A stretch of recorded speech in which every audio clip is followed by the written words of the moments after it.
So we were team Hawkeye. Initially we were team 3, suddenly we are team 2 today.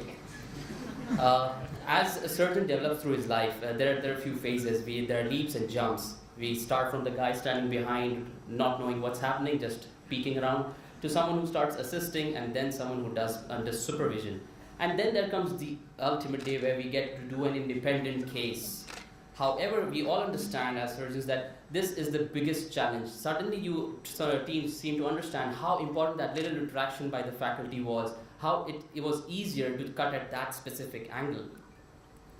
So we thought about how could we bridge this gap between operating under supervision to becoming someone who can operate independently. How wonderful it would be if there would be live transmission of the operative skills of the resident. The faculty could watch it and then, not being in the room, point out specific mistakes and help the resident get more confident and learn. So if there was a live transmission of the operative skills, this would be a procedure which would improve the confidence to the young budding surgeon. And how could this be done? So Medinbox is a French company, and it gives state-of-the-art audio-visual interface which gives live streaming of the OR operations onto remote outside the hospital locations. There can be live interaction by the faculty who can input into the cases and also ask about the various approaches and the questions that they have.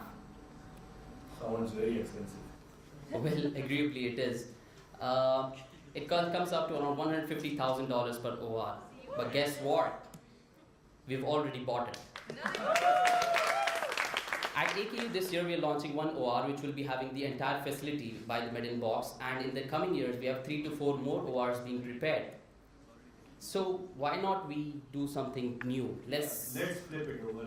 Let's surgeon watch and resident operate. Let's revolutionize the surgical training at AKU, innovate the utilization of the upcoming resources. And there are a list of expanding possibilities with this. Resident assessment could be done by watching videos of how they operate. There can be competency-based curriculum. This could be the first step as to what our institution is heading towards.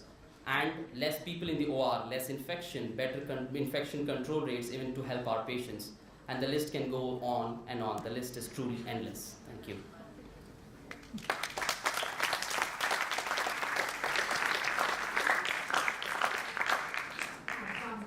Interesting presentation.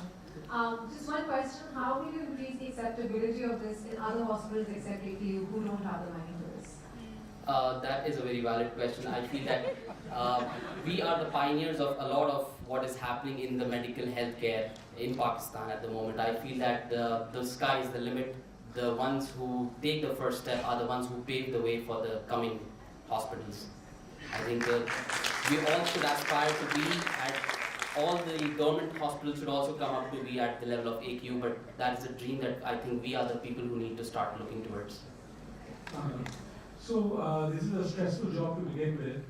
With the stress of people watching you further through video, do you think it's going to affect the performance? I think as a resident surgeon who's training, I think it's better to be cautious. And the first time that you operate, you should be knowing that you're being watched, and you are being watched every time that you operate. I think it will be, in the long run, train better surgeon who's more cautious, more careful, and who knows exactly the step that he needs to be careful at. Do the doctors agree with what he's saying?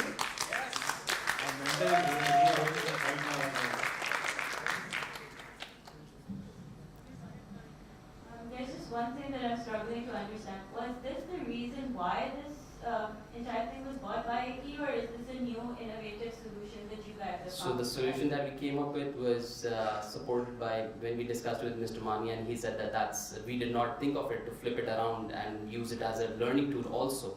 And everything was set up. I think that was a big plus to our business plan. Thank you.